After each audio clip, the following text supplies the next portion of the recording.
She was just a child. Quiet, observant, the kind of girl people smile at, then forget. But when Ivy Kerrigan looked up from her sketchbook and whispered 7 simple words, "That phone isn't yours," data chain reaction began. One that would unravel betrayal at the highest level of tech power and force a millionaire father to confront the truth he had refused to see.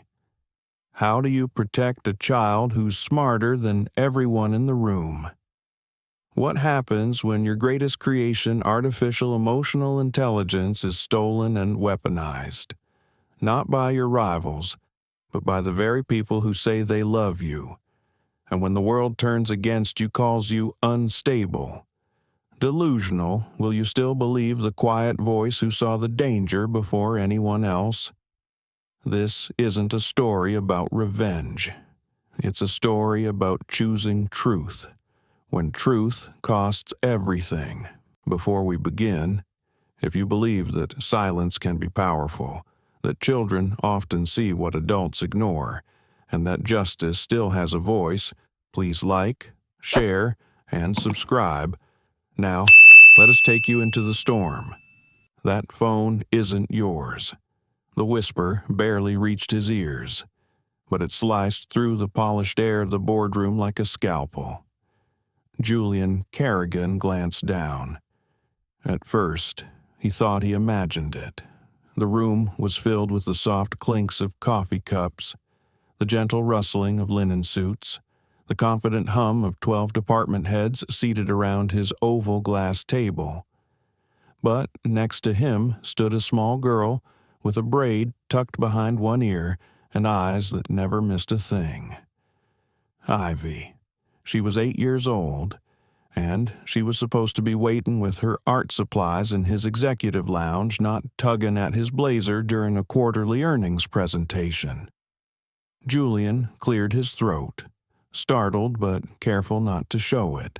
"Ivy," he said softly, bending down a little. "This is an important meeting.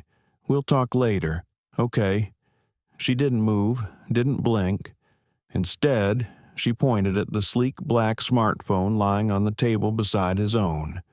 "That one," she whispered again, "it isn't yours." The silence that followed was a different kind of loud. Julian's chest tightened. Around the table, a few glances flickered toward the scene. Harper Wynn, his poised and elegant girlfriend, offered a warm, graceful smile from the corner of the room.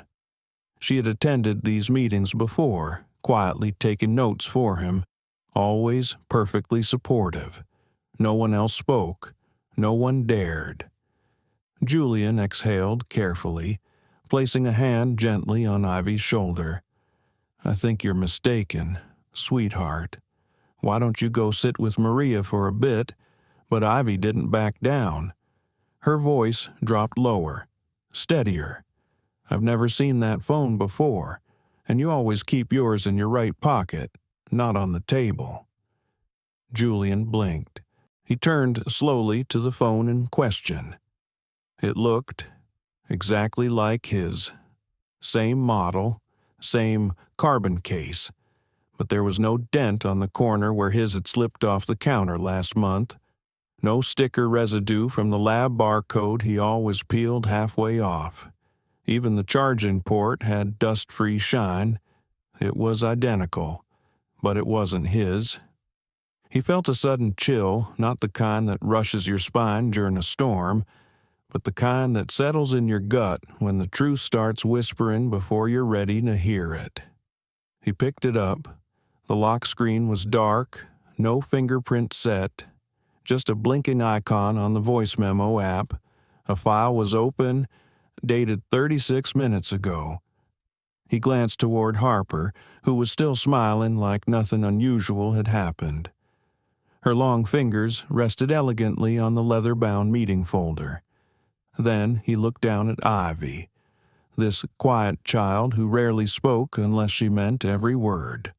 And slowly, as if in a trance, Julian's thumb moved toward the screen. He pressed play. His own voice filled the room. confident, calm, unmistakable. We'll initiate the private server update next Tuesday.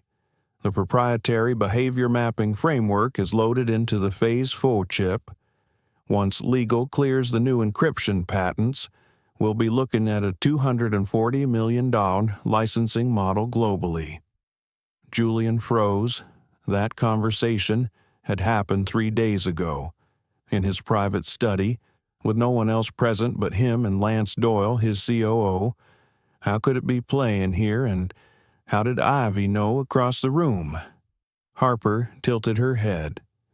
"Is everything all right, Jules?" she asked sweetly. He stared at her, then back at the phone, back at Ivy. She didn't say anything else. She didn't need to. The damage was done, and nothing, not the custom chairs, the billion-dollar charts on the screen, or the filtered skylight bathing the boardroom in Pacific morning glow, could unhear what had just echoed from that device.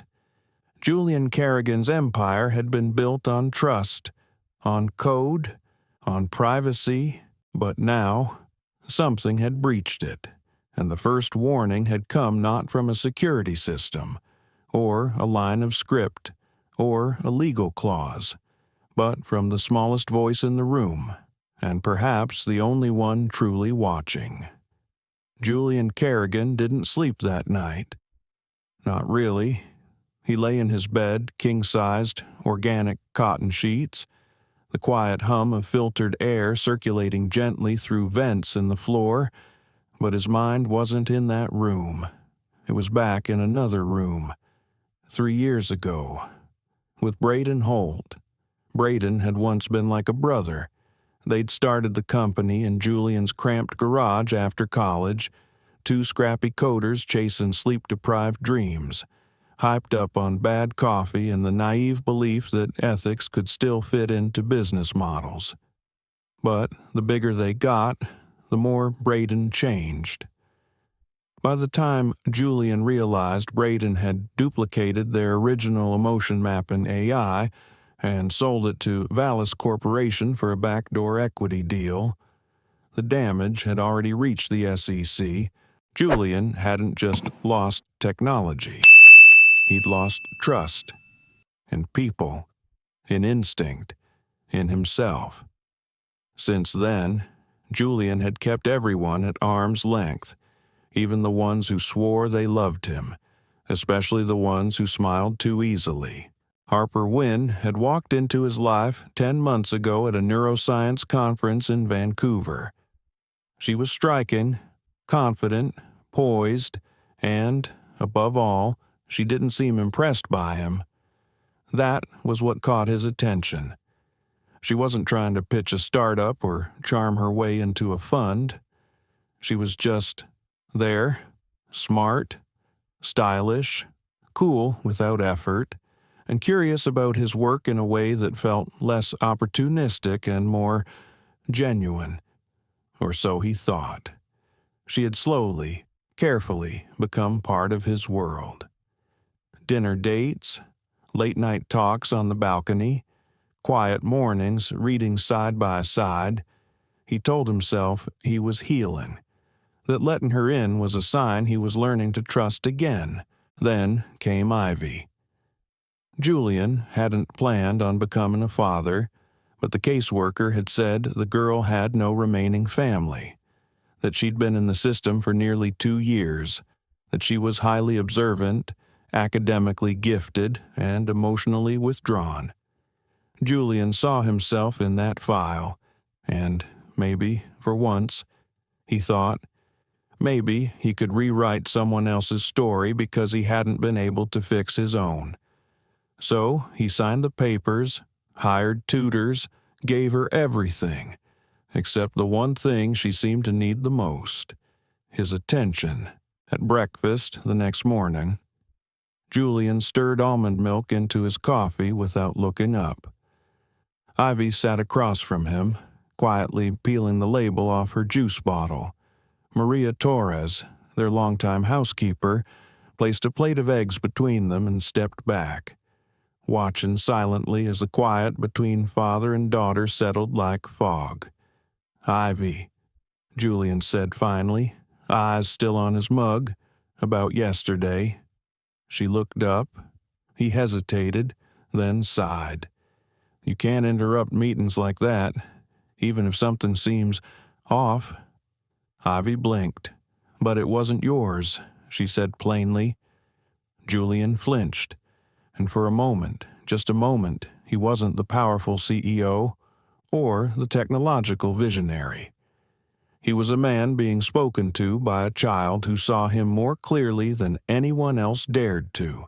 Later that day, Julian found himself in his office, staring at the recording again.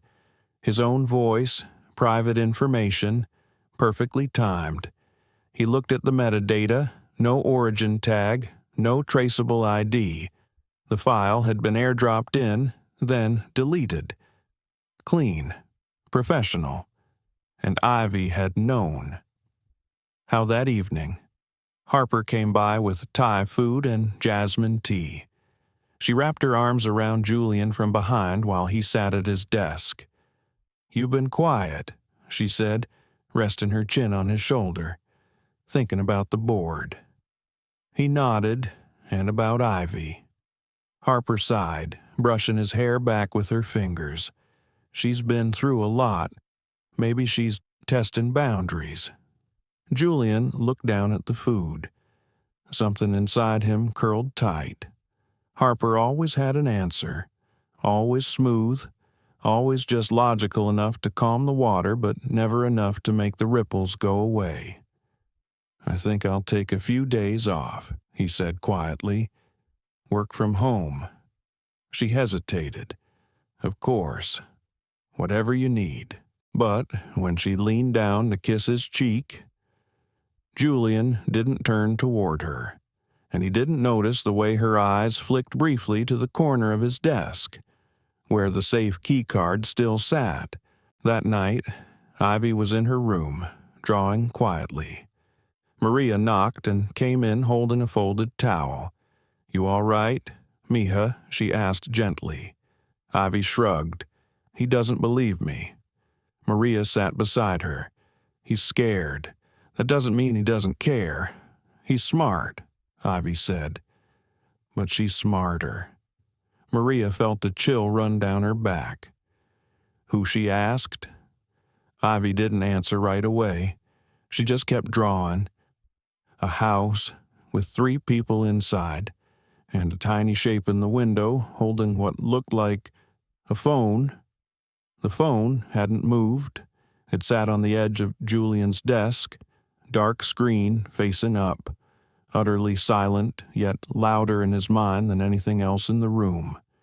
He hadn't touched it since Ivy pointed it out in the boardroom. But it stayed. Just stayed. Unclaimed. Unexplained. And that was what unsettled him most. Julian Kerrigan prided himself on control. Controlled teams. Controlled growth. Controlled emotions. But now, this phone, a nearly perfect replica of his own, had appeared in his space, captured his private voice, and sent a quiet child's warning echoing through his brain like a ticking clock he couldn't shut off. 2 days had passed since the incident. He kept telling himself it was a mistake, that someone had brought in a test device and forgotten it, that maybe one of the engineers had synced files incorrectly and created an accidental recording. But deep down, the logic didn't fit. His study was locked. The boardroom didn't allow wireless syncing, and the recording had been too perfect. Word for word, cadence for cadence, not compressed, not clipped, not the kind of file that traveled through messy networks. It was native, original, fresh. Julian sat alone in his home office on Wednesday night. The room bathed in dim light from a single tungsten lamp. He picked up the strange phone again, studying it like a puzzle he was afraid to finish. No thumbprint, no saved contacts, no user login. He checked the battery, 89%. It had been charged recently. He turned it over in his hand, still warm, like someone had only just used it. He reached into his desk drawer, pulled out a Faraday pouch, and sealed the phone inside. He needed time and space, and perhaps most of all distance from his own spiraling thoughts. The next morning, Ivy wasn't at the kitchen table. Maria noticed first. She usually draws for 15 minutes before school, she said, frowning. Julian didn't respond right away. He was reading the front page of the Seattle Sentinel voice tech preps for major reveal amid security questions. Harper had brought it in from the porch. She was humming, barefoot, making tea, like she lived there. He glanced at her. She smiled over her shoulder. Earl Grey or green today black, he muttered. Strong. He set down the paper and stood. I'll check on Ivy. He found her in the lab hallway, alone, standing in front of the locked server room with her small hands tucked into the sleeves of her hoodie. She didn't look at him when he approached. You're not allowed down here, he said gently. Ivy finally turned. Her eyes were clearer than his. How many people have access to this floor? He blinked. 4, he said. Why, she pointed at the keycard scanner. It's been used 6 times since midnight. Julian stared at her. How do you know that I checked the admin logs on your tablet? Ivy replied. Matter of fact, as if she were telling him she'd finished her spelling homework. Later that evening, after dinner, Julian pulled up the logs himself. She was right. 6 entries between midnight and 3 a.m. The names didn't make sense. One read device null remote auth, no timestamp metadata, no location signature. It shouldn't have been possible, unless someone had direct access to the prototype admin portal, which only he had. Or should have had. Harper breezed into the room a few minutes later, holding a box of wine and 2 glasses. Long day, she asked. Already pouring. Julian didn't answer. He watched her hands, the ease with which she moved around the lab-level kitchen, the way she knew which glass he preferred stemless, chilled. You know the hallway code, he said, voice casual but edged. Harper laughed. Jules, I've been dating you for almost a year. I live here 3 nights a week. Of course I know the hallway code. He nodded slowly. I never told you. She paused, barely perceptible, then smiled. You must have left it written somewhere. He looked at her, really looked. Everything about her was polished, intentional. He used to think that meant confidence. Now he wasn't so sure. That night, Julian stood in his study long after Harper had gone to bed. He opened his safe. The drives were there. At least, they appeared to be. He plugged one in. The contents looked intact, but it was like looking at a glass of water after you've already seen someone drop something into it. Was it safe or just clear? He checked the file logs. No unauthorized edits. But then again, if you were good enough, you'd leave no trace at all. He ran a diagnostic scan, then another, then a third. At 2:11 a.m., the third scan, lit up with a single red flag shadow copy, created external source 3 days ago. Julian stared at the screen. The air in the room changed, colder. He picked up his personal phone and dialed Maria's private number. She answered after one ring. Is Ivy with you? He asked. Yes, Maria said gently. She's asleep. Why? Julian exhaled. Not relief, not fear, something between, something like the breath before the fall. I think you should keep her close tomorrow, he said. And then he hung up. Ivy had always noticed things, not the things people brag about, not grades or trophies or birthdays, but the small things. The way someone's tone would shift ever so slightly when they were lying. The way a hallway smelled different when someone had passed through with fear in their veins. The way her father looked over his shoulder just before he locked a door, even when no one else was around. She'd learned early that adults rarely said what they meant, but they always showed it, if you knew where to look. Maria had once told her, sometimes the ones who talk the least hear the most. It had stuck with Ivy like a secret code, so she listened, and what she'd heard that week didn't make sense. The phantom phone, the keycard logs, the way Harper Wynn's smile never reached her eyes when she thought no one was watching, and the way Julian, her father, kept choosing to look away. Thursday afternoon, Julian brought home a new security consultant, a man named Decker Shaw, bald, quiet, ex-military. He walked through the house with clipped words and a 1,000-yard stare. Ivy watched from the stairs as he scanned the hallway walls, ran diagnostics on the servers, and plugged encrypted drives into Julian's private interface. At one point, she whispered to Maria, "He's not here to protect us." Maria raised an eyebrow. "No." Ivy shook her head. "He's here to erase things." And she was right. 3 hours after he left, Julian's prototype logs were wiped clean. That night, Maria found Ivy sitting in the upstairs linen closet, cross-legged with a flashlight and a small spiral notebook. "What are you doing, Carino?" she asked softly. Ivy didn't look up, recording things before they disappear. Maria sat beside her on the tile floor. "You shouldn't have to carry all this. You're a child." Ivy finally looked at her, but no one else is paying attention. There was no bitterness in her voice, only truth, and that made it heavier. Downstairs, Julian sat at the grand piano, not playing, just sitting, staring at the keys like they might know something he didn't.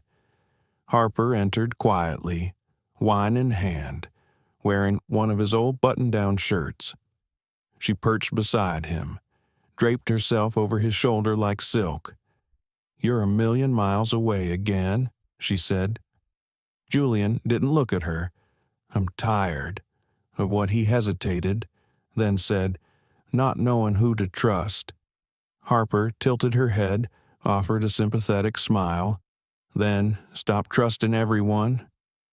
Julian finally looked at her, and for a second, just a second, he saw something behind her eyes, a flicker of calculation. Then it was gone. The next morning, Ivy approached Maria in the kitchen. "I need your help." Maria turned from the stove. "With what I want to show you something. But it has to stay just between us." Maria nodded. "Okay." Ivy led her down the back stairs, through the basement laundry room, and into the crawl space behind the tech lab wall. There, hidden in a toy puzzle box with a false bottom, was a micro recorder, Julian's own prototype, the kind of device that could record a whisper from 20 feet away without distortion.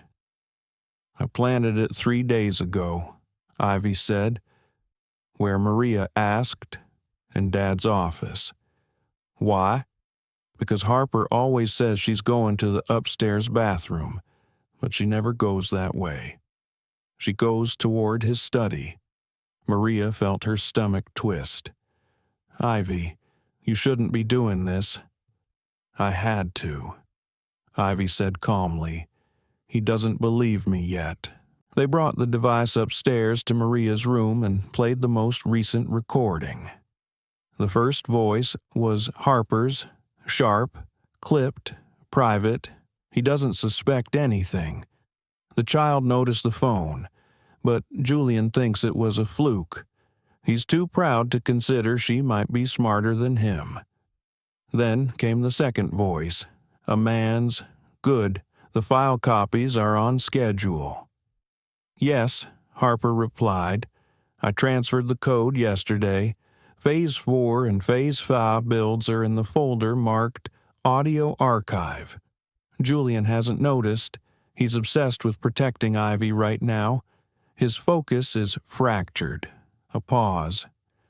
Once we get everything and the public demo is out, Vallis Corp will file before him. His reputation won't survive the accusations. Maria turned off the recorder. She sat down heavily on the edge of the bed. Silence stretched between them like a held breath. Finally, Maria asked, "Who was the man?" Ivy answered without hesitation. Lance Doyle. For the first time in 2 decades of serving the Kerrigan family, first Julian's parents, then Julian himself. Maria didn't know what to do. She'd washed their dishes, held their secrets, healed their wounds, but this was betrayal of a different magnitude. And the person sounding the alarm wasn't a lawyer or a consultant. It was a child with a flashlight and a notebook. Later that night, Ivy sat in her room sketching again. This time it wasn't a house. It was her father, standing on a narrow bridge, one side labeled Truth, the other Love, and beneath him, in the water, shadows pulled in both directions. Friday morning came with a quiet chill, the kind of morning where the sun tries but fails to cut through the mist. Maria Torres stood in the garden just after sunrise, trimming the daisies.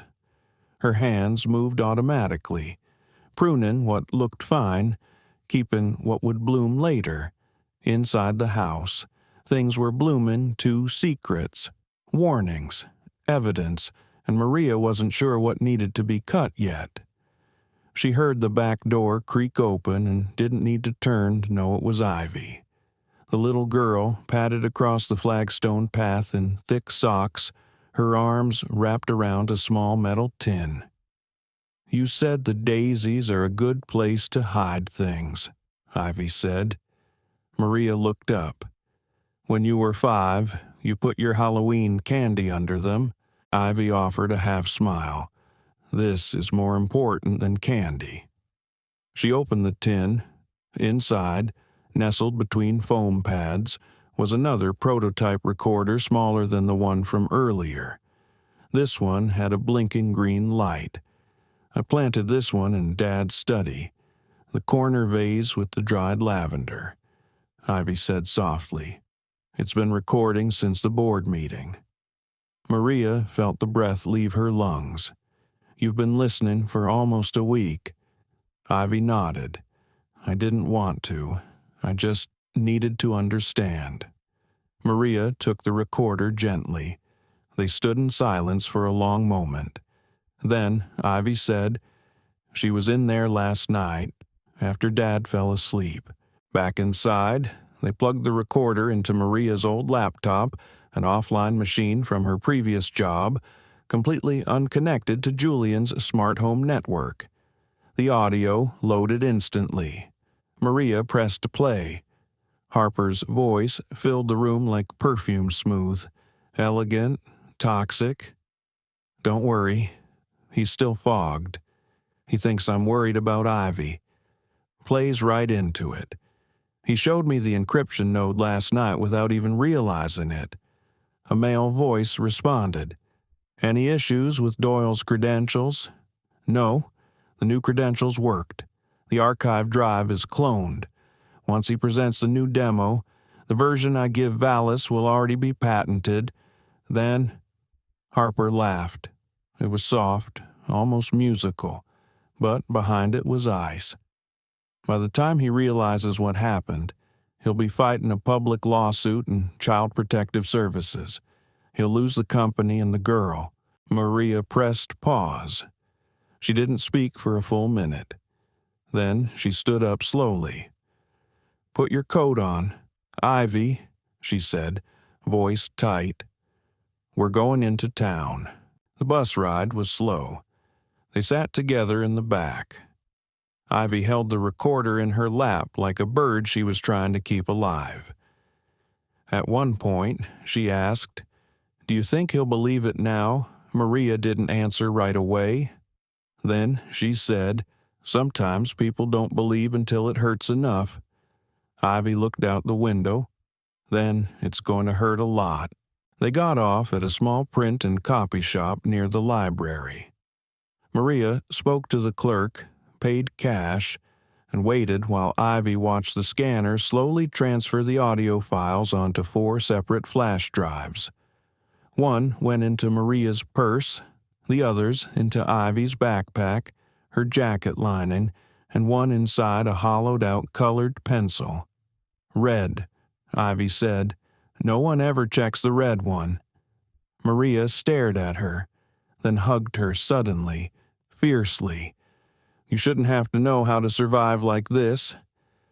Ivy didn't hug back at first. Then slowly, she did. That evening, Harper didn't come by. Julian worked late in his home office, barely touching the dinner Maria left for him on the sideboard. Ivy watched from the hallway shadows as he scrolled through line after line of code on his massive, curved screen. His eyes were tired, his shoulders hunched, his guard was down. And that's when she knew he wasn't ready yet. Not for the truth, not for the kind that would rip through him like a blade. Later that night, Ivy sat in Maria's room again. They listened to more recordings. Harper on the phone with Lance Doyle, giving him real-time access updates, talking about Julian like he was an outdated version of the software she no longer needed. But then came the last file. A call Harper made this time to a third party. A voice neither Ivy nor Maria recognized, but the words, they changed everything. Yes, the behavior AI is more powerful than expected. It doesn't just predict, it adapts. Julian built it with ethical safeguards, but those can be removed. With proper training, it could be used for military applications, electoral modeling, even preemptive law enforcement protocols. A pause. Then Harper continued. "Once we control the patent, we control the morality. The board will follow the profit. Julian won't even be invited to the table." The other voice asked, and the girl Harper answered without hesitation. "She'll be reassigned. One of our contacts at Family Services already flagged her as unstable. With the right narrative, we can make her look like a liability." Maria's hands clenched around the edge of the bed. Ivy didn't speak. She didn't cry, but her breathing changed. Slower, heavier. Maria turned off the player. "I want to tell him right now," she said, but Ivy shook her head. "He'll defend her, and she'll twist it. So what do we do?" Ivy looked up, her eyes steady, her voice like stone. "We show everyone, all at once, where she can't lie her way out." The next morning, Julian's calendar had one bright red circle. Tuesday, 2 p.m., Voice Guard National Demo, live stream, plus in-person press, Q&A. It was the perfect stage, and they had 4 days. Sunday brought with it a heavy stillness. The air felt thick, the house quiet in an unnatural way. Julian Kerrigan stood in the kitchen, waiting for the espresso machine to finish its cycle. But his mind was elsewhere. Every sound, the hiss of steam, the slow drip, the dull hum of the refrigerator felt like noise on top of noise.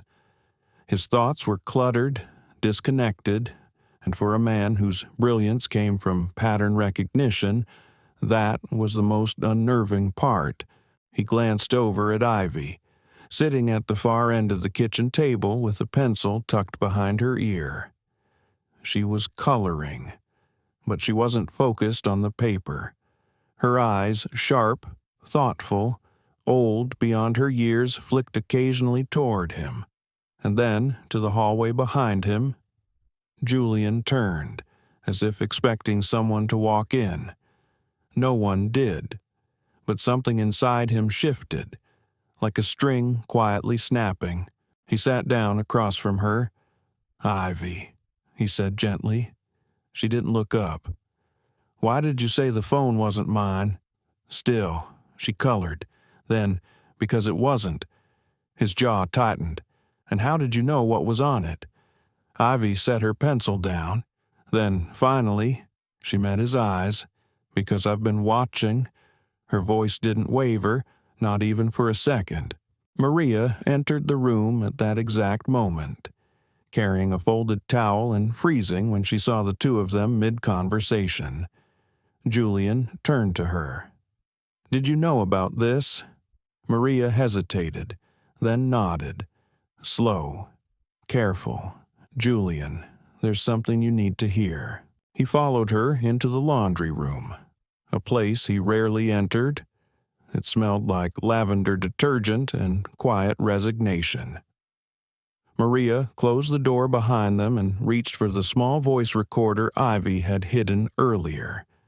She pressed play, and Harper's voice filled the small space. Clear, sharp, cold. Once the press demo's done, Valise files the patents under their name. Julian won't know what hit him. Then Lance's voice. "Are you sure he's not backing up outside the network?" "Not anymore. I checked the safe last night. He keeps his drives labeled but never checks the backups. I replaced the ones he's using." A silence. Then Harper's voice again, low and amused. "He's so desperate to prove he can be a father. He's blind. The girl's a liability, a sweet one. But still, when this is over, social services can clean that up for us." Julian didn't move, didn't breathe. Maria watched him. His knuckles were white around the edge of the folding table. He didn't speak for over a minute. Then, finally, "Where did this come from?" "Ivy recorded it. She's been tracking Harper for a week." Julian's eyes snapped toward her. "She what?" Maria stepped forward, calm, unapologetic. "She noticed what you didn't, and she knew you wouldn't believe her without proof." Julian leaned against the wall. He looked like a man who just realized the building around him wasn't made of steel but glass, and it was already cracked. "She was going to take my company," he whispered. Maria said nothing. "She was going to take my daughter." Now Maria stepped closer, put a hand on his shoulder.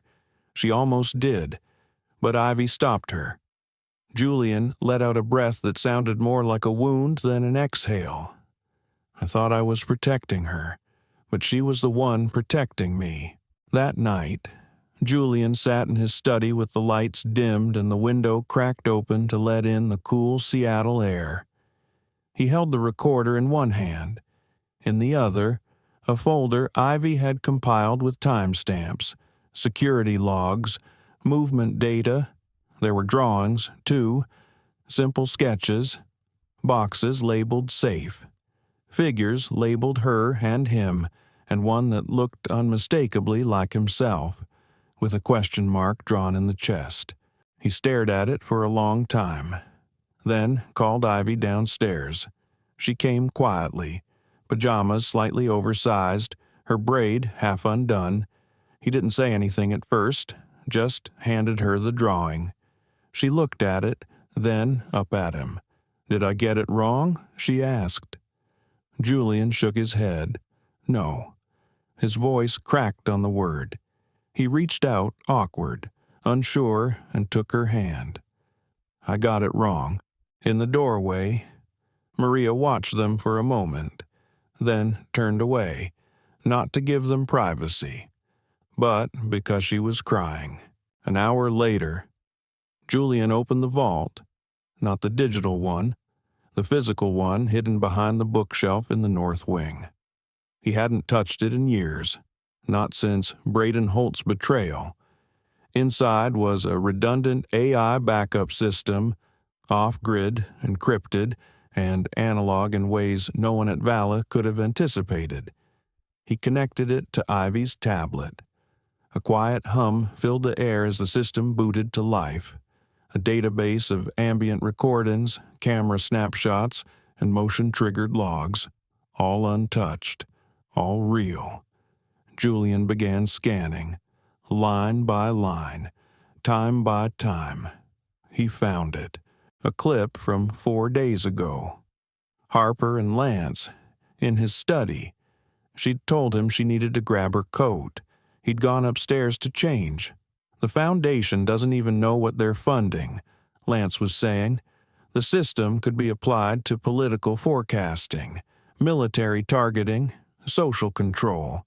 Once the ethics safeguards are removed, it's an entirely new game. Harper responded, Julian's too idealistic. He still thinks AI should protect people. We'll use it to guide them.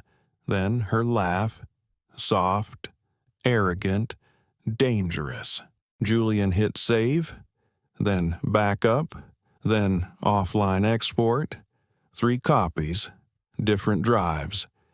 He handed one to Ivy, one to Maria, and one he kept for the press. By midnight, he was pacing his study. I need to confront her, he muttered. No, Ivy said firmly. Not yet. Julian blinked. She stood in the doorway with her arms crossed, voice steady, eyes sharper than ever. She'll twist it. She's better at words than you. If you try now, you'll lose.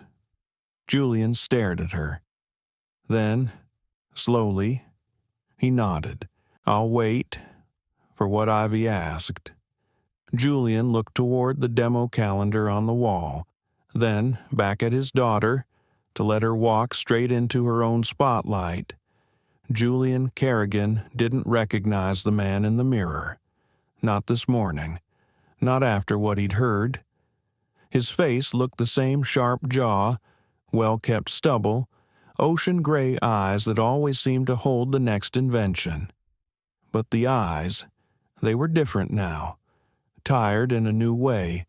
The kind of tired that came from seeing the world clearly and wishing you didn't.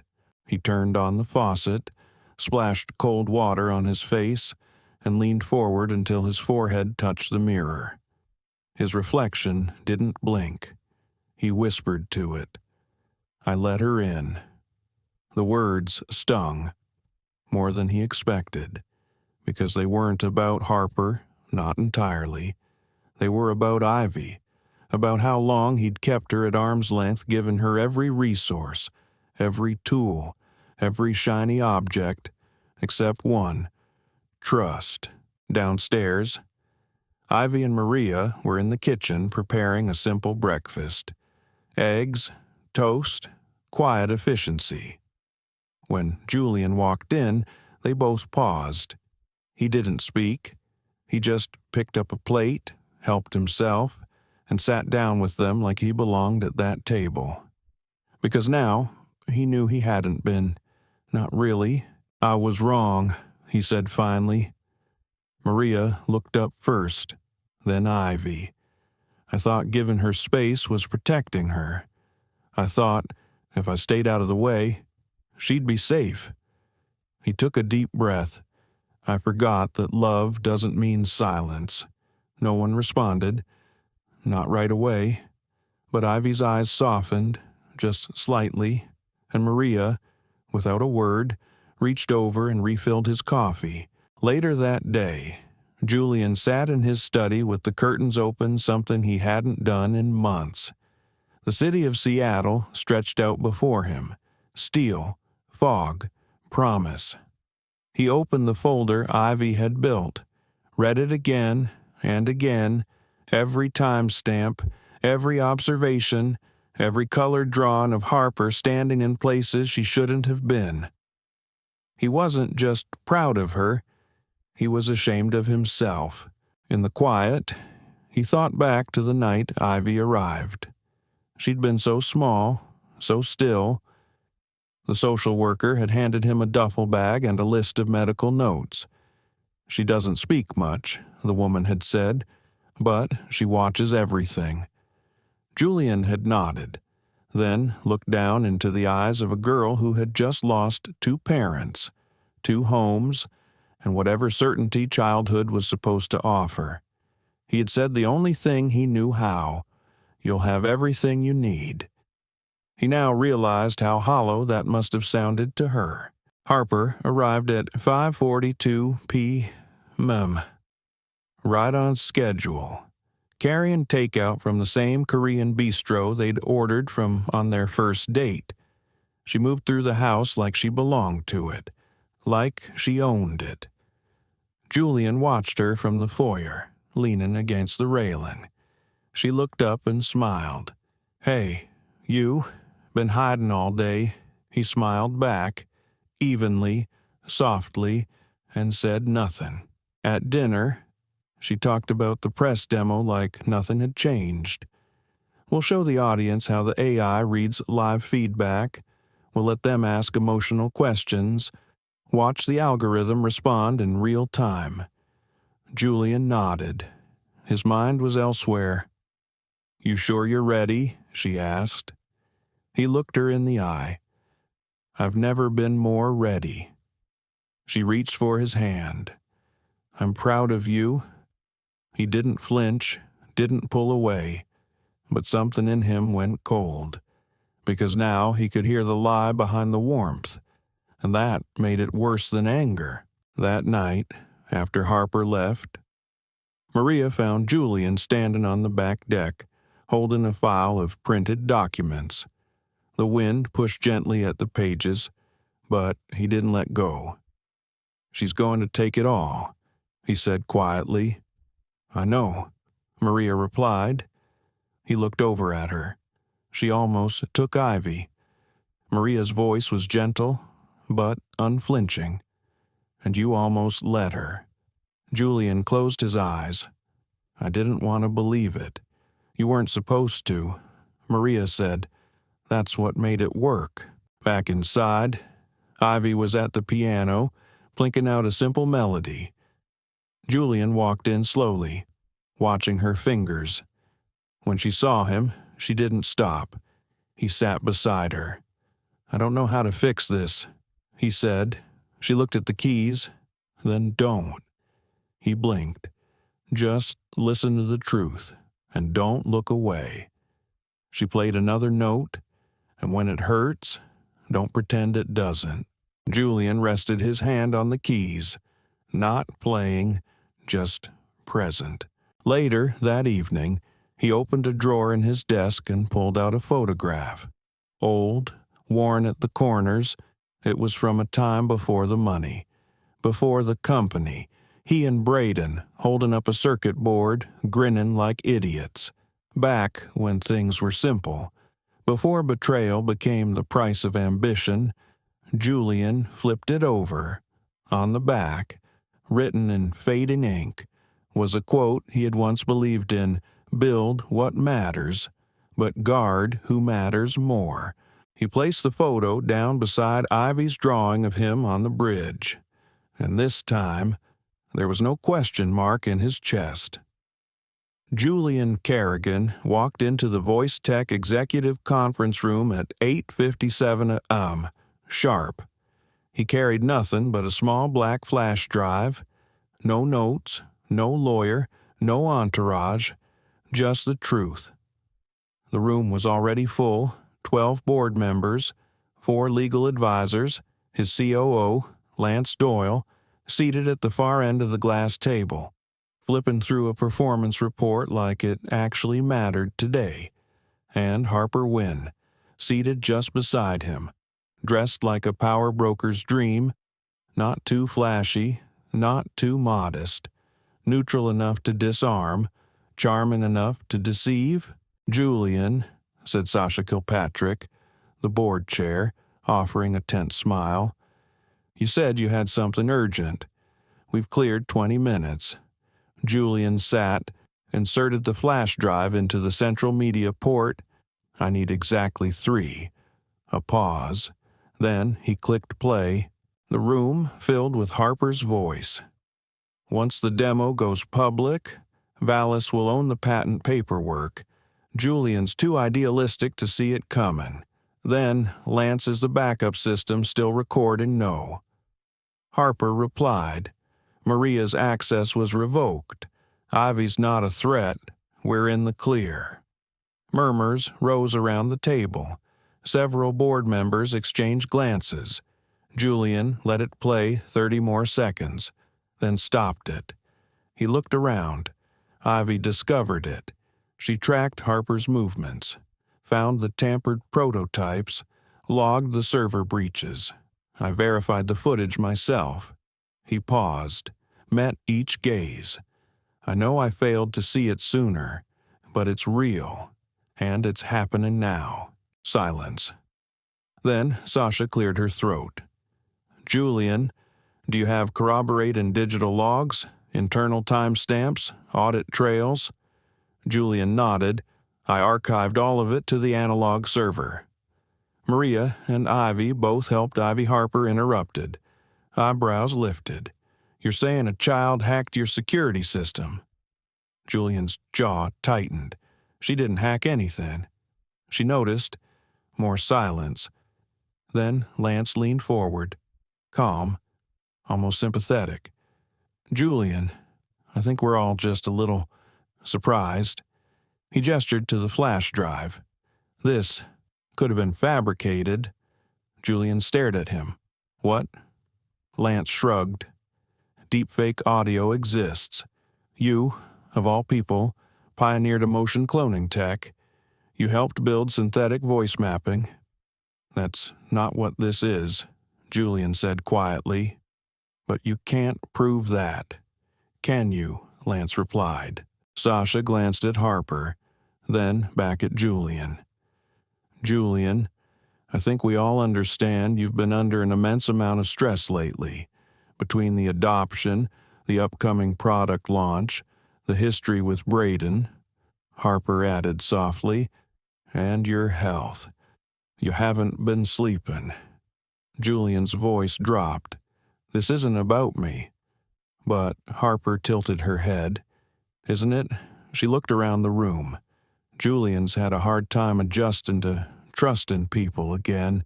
He's done everything himself for years. Maybe now, it's just catching up to him. Julian stood. I brought you proof. You're not even looking at it. Sasha sighed. We're looking at everything. Julian, but we have to verify. We can't make accusations based on edited audio and a child's observation. A child who saved this company. Julian shouted, louder than he intended. The room stiffened. Harper's expression didn't change, just one slow blink. Almost sad. Almost like she pitied him. Sasha folded her hands. Until this can be reviewed independently, the board is moving forward with temporary suspension of your executive decision-making authority. Julian froze. What we need to ensure the press conference goes smoothly. Your recent behavior, this accusation. The unstable presentation it's concerning, Lance added. We think it's best if you take a short leave. A few weeks. Clear your head. And Ivy Julian asked, his voice sharp. Harper leaned in gently. Julian, she needs structure. You've always said she's been through a lot. Maybe a brief educational retreat would help. His heart dropped. A retreat. She'll be with professionals. She won't be alone. Julian's voice shook. You're trying to take her. No, Harper said sweetly. We're trying to help both of you. Back at the house. Julian stood in his office, staring at the empty chair where Ivy usually sat to do her math homework. Maria came in carrying a tray with untouched tea. He didn't turn. They think I'm crazy. Maria didn't speak. They think I'm unstable. That Ivy's a problem. Maria set the tray down gently, because she saw the truth. Julian shook his head, because she spoke it that night. Ivy sat at the top of the stairs, listening to her father's voice crack in the next room. She clutched a small flash drive in her palm. Not the one they gave the board, the real one, the backup. Julian forgot existed, and she knew. If the truth could be turned against them once, it would be again. So, when Maria found her in the middle of the night, still fully dressed, Ivy looked up and said, "They're going to break him." Maria knelt beside her. "Not if we move first." Julian Kerrigan no longer had access to his own company. His board passcode had been revoked, his server clearance locked. Even his private driver contracted through Voice Tech Security had been replaced. The message was clear. He had become a liability, a man who saw too much, too late, and worse, a man no one believed. But not everyone had left his side. Maria stood beside the kitchen island, eyes fierce, phone in hand. Ivy sat at the breakfast nook, tapping methodically on her tablet. In front of her, 3 USB drives, one from the demo preview, one from Harper's personal cache, and one brand new containing deep storage metadata they'd never shown the board. "I extracted the hash logs," Ivy said quietly. Julian looked up. The board didn't care about voices. She continued, "But digital fingerprints don't lie." Julian stepped closer. "These are system verified, right?" Ivy nodded. "All 3 show file creation on Dad's server, but modification on Harper's device. The metadata trails match Lance Doyle's secondary clearance signature," Maria added. "And the backup Julian installed last month. It's still clean. We compare them at the right moment. There's no way they can deny it." Julian stared down at the drives, then at Ivy. His voice broke into a whisper. "How did you learn all this?" Ivy didn't answer right away. Then finally, by watching people ignore what matters, they moved to the study, where Julian reconnected the off-grid archival server. Ivy plugged in the comparison scripts. A wave of cascading code lit up the screen's matched segments, highlighted corruption trails, access timestamps. Julian had spent years building a system to protect emotional intelligence from being weaponized. Now, his enemies had used his own creation to manipulate reality. But Ivy, she'd just turned it back against them. By dusk, they had everything. Raw audio, unedited code timestamps, side-by-side comparison of the sanitized files and the true originals.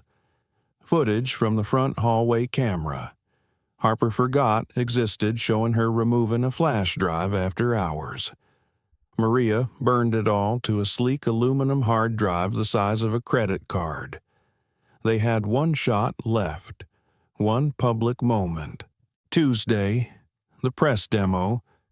Julian wasn't on the guest list anymore, but Ivy had a plan. That night, as Seattle lights blinked across the horizon, Julian sat on the back porch beside Ivy. They didn't speak for a long time. Then he said, "You could have walked away." Ivy shrugged. "So could you." He looked at her, her small shoulders, her calm gaze, the weight she carried. He felt tears sting, but didn't let them fall. "I'm sorry I didn't listen sooner." "I know," she said, then paused. "But you're listening now." The next morning, Maria handed them a sealed envelope. "I spoke with someone I trust, a tech journalist. He owes me a favor." Julian took the envelope. Maria added, "I told him if he opens it before Tuesday at 2 p.m., it's useless. But if he opens it right after the demo, it becomes front-page truth." Julian nodded.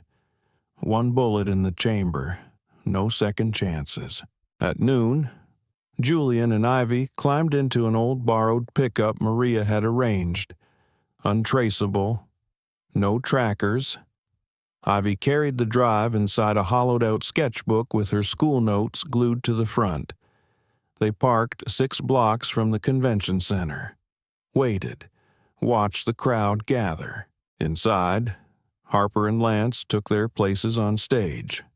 The Voice Guard demo screen flickered to life. Cameras rolled. Applause rose. But outside, 2 people approached the rear loading dock with forged staff passes and absolute focus. Julian's voice was steady. "We walk in during the Q&A, not before."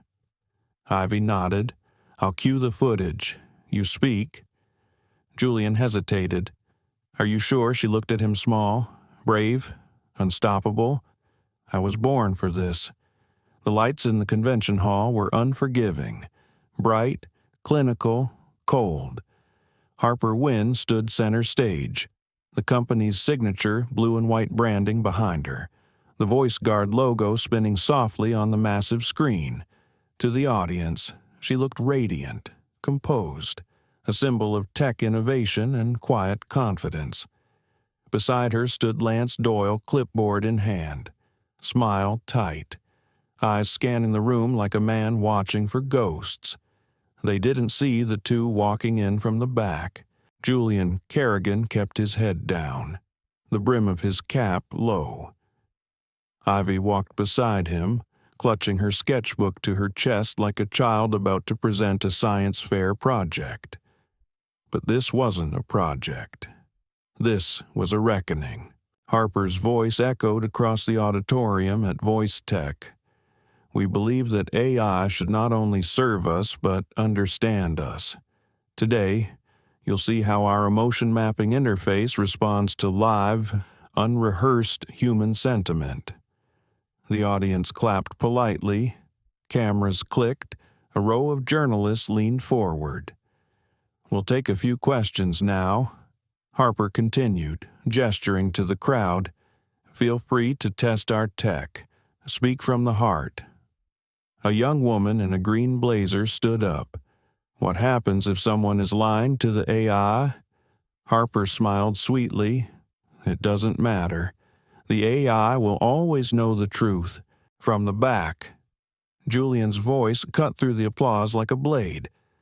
"Will it know when you lie?" Harper's heads turned. Gasps rippled. Julian stepped forward. Slow, deliberate. He removed his cap. Every camera locked onto him at once. Harper's smile didn't break, but her grip on the podium tightened. "Julian," she said, calm as glass. "You're not scheduled for today's no." "I'm not," he said. "But I think they deserve to hear the real demo." He nodded to Ivy. She stepped up onto the stage like she belonged there, because she did. She opened her sketchbook. From inside, she pulled the drive. Julian plugged it into the panel. The main screen flickered. "What is this?" Lance said through gritted teeth. Julian didn't look at him. He looked at the audience. What you're about to see is real-time metadata analysis comparing Voice Guard's current public-facing files with its original builds. You'll hear 2 voices, familiar voices, describing how they plan to clone proprietary AI systems and frame me as unstable to gain full control. He pressed play. The room fell silent. Harper's voice. "The ethical safeguards were a mistake. Strip them. Once it runs predictive behavior modeling, Valis will triple our market cap." Lance's voice, and Julian Harper. He can barely hold on to his daughter, let alone his code. Let him unravel. The room erupted. Reporters stood, cameras turned, security radios buzzed. Harper stepped back from the podium. "That audio is doctored." Julian nodded. "And this." He clicked again. Footage from the hallway. Harper, after hours, removing a drive, swapping it for a duplicate, Lance standing lookout, all time-stamped, all verified. One of the board members stood from the front row. "How long have you had this?" Julian turned to him. "Long enough to realize silence is what almost cost me my daughter and this company." He looked back at Harper, but not anymore. A beat passed. Then Ivy, still beside the podium, spoke for the first time. Her voice was quiet, steady. "They called me unstable, just a kid. But I saw what you didn't, and I remembered everything you tried to erase." Another beat. Then she looked at the crowd. Because sometimes the smallest voice is the only one that tells the truth. Security moved in. Harper's composure cracked just once as she looked toward Lance, but found him already stepping away, his phone to his ear, walking fast. A betrayal within a betrayal. No one came to her defense. No one reached for her hand. Just the sound of applause building. Rising not for the fall of the villain, but the courage of a father and a daughter who refused to stay quiet. Julian looked down at Ivy. She was looking at the audience, not with pride, not with fear, just with clarity, as if this had always been the ending. The chairwoman of the board stepped forward. Her voice was clear, unflinching.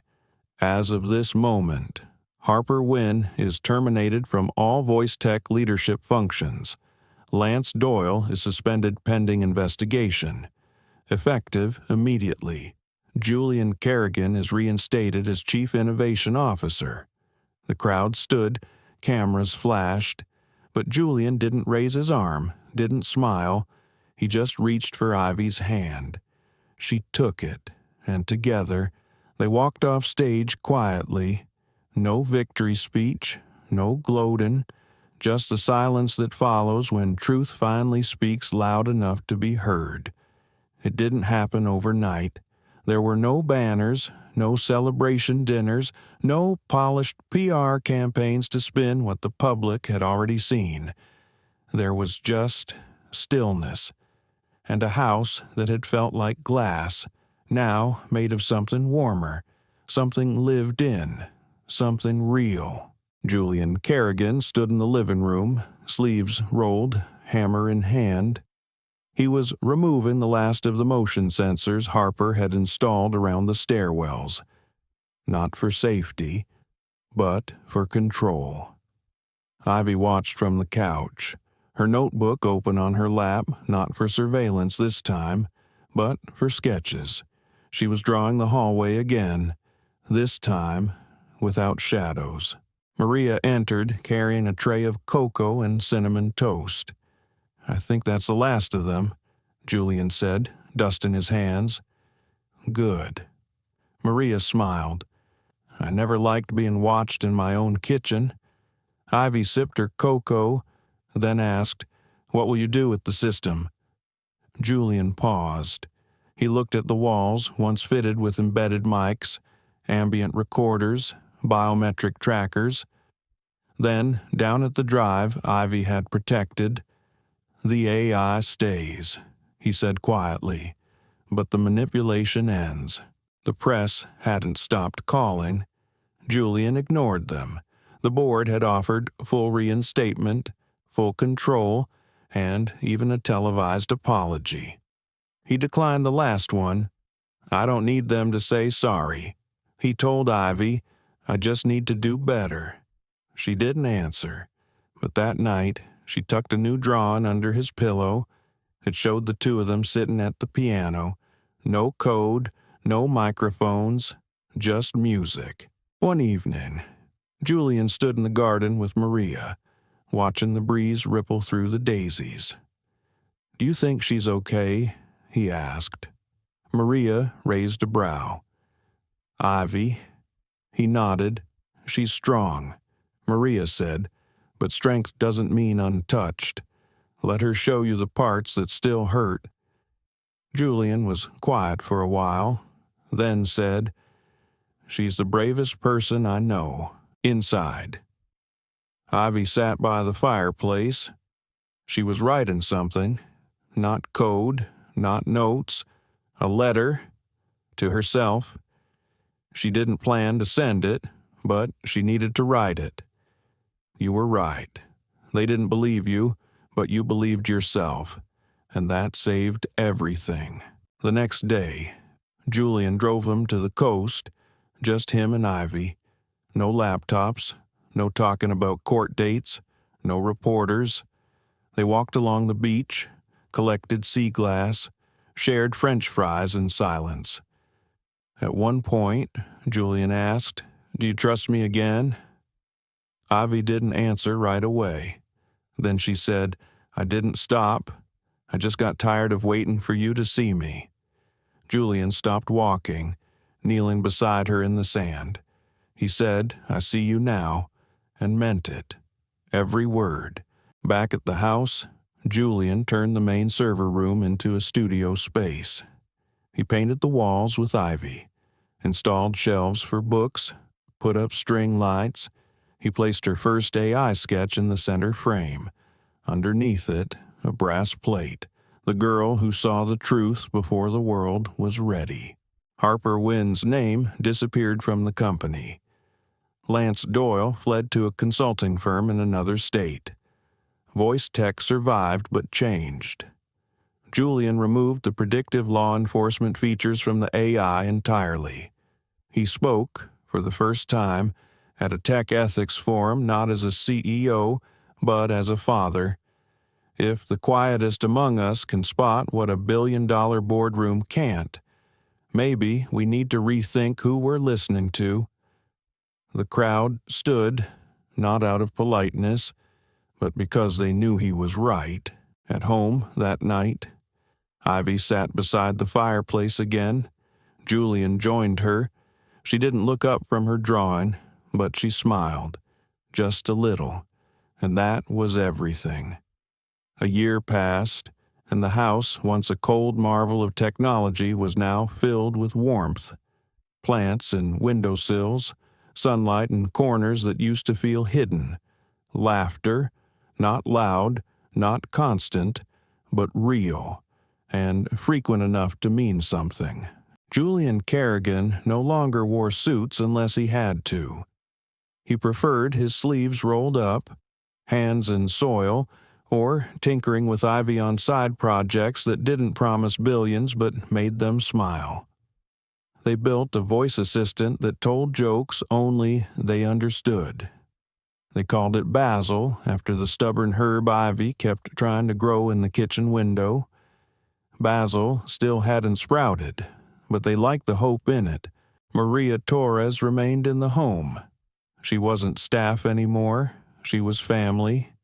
She taught Ivy how to bake sourdough from memory, how to write thank you notes by hand, and how to spot manipulation not just in tech but in people. Maria didn't say "I told you so," not once, but Ivy and Julian both knew. She'd seen the truth long before they did, and waited patiently for them to catch up. The media eventually moved on. The tech world crowned new prodigies, new betrayals, new exposés, but Julian turned them all down. Book deals, speaking tours, even a documentary series. He said the same thing every time. "This isn't a redemption arc. It's just me getting it right." Finally, one rainy Thursday, Ivy came into his office holding 2 mugs of tea. She set one down beside his desk. Julian looked up from the circuit he was building and said, "You don't have to keep bringing me tea." She shrugged. "I like the way you say thank you now." He smiled. "You always deserved it." That evening, they pulled an old blanket onto the porch and watched the storm roll across the hills. Ivy leaned her head against his shoulder, and for the first time, Julian didn't overthink the silence. He let it hold them. "I want to build something new," Ivy said suddenly. Julian turned to her. "What kind of something?" She looked out at the dark sky, something that doesn't need to be seen to matter. He nodded slowly. "I'll help you." They didn't need revenge, didn't need applause. They had what Harper never understood, wholeness, not in perfection, but in choosing every day to show up for each other, to tell the truth, even when it shakes, to rebuild, even after trust breaks, to listen, and to stay. One afternoon, months later, Ivy found a single basil sprout in the kitchen pot. It was crooked, tiny, a little late, but alive. She didn't say anything. She just placed it gently under the window and smiled, because sometimes the smallest growth means the strongest roots. In the end, she didn't shout, she didn't demand anything. She just held out the truth quietly, like a child offering a broken toy she wanted fixed. And finally, someone listened. Ivy Kerrigan wasn't powerful, she wasn't rich, she didn't wear a suit or sit in a boardroom, but she noticed, she remembered, she believed herself, even when no one else did. And that was her power. This story is about more than tech theft or corporate betrayal. It's about what happens when we dismiss someone because of their age, their size, their silence. It's about how truth doesn't always come from the loudest voice, and how sometimes the ones we underestimate are the ones we should have trusted most. If this story moved you, if it reminded you to look twice, to listen closer, and to protect the quiet ones, please like, share, and subscribe. Help us bring more stories like this to life. Drop a comment below. Have you ever been disbelieved, but turned out to be right? Let's keep the conversation going. We'll see you in the next video. Until then, stay brave, stay kind, and never stop listening.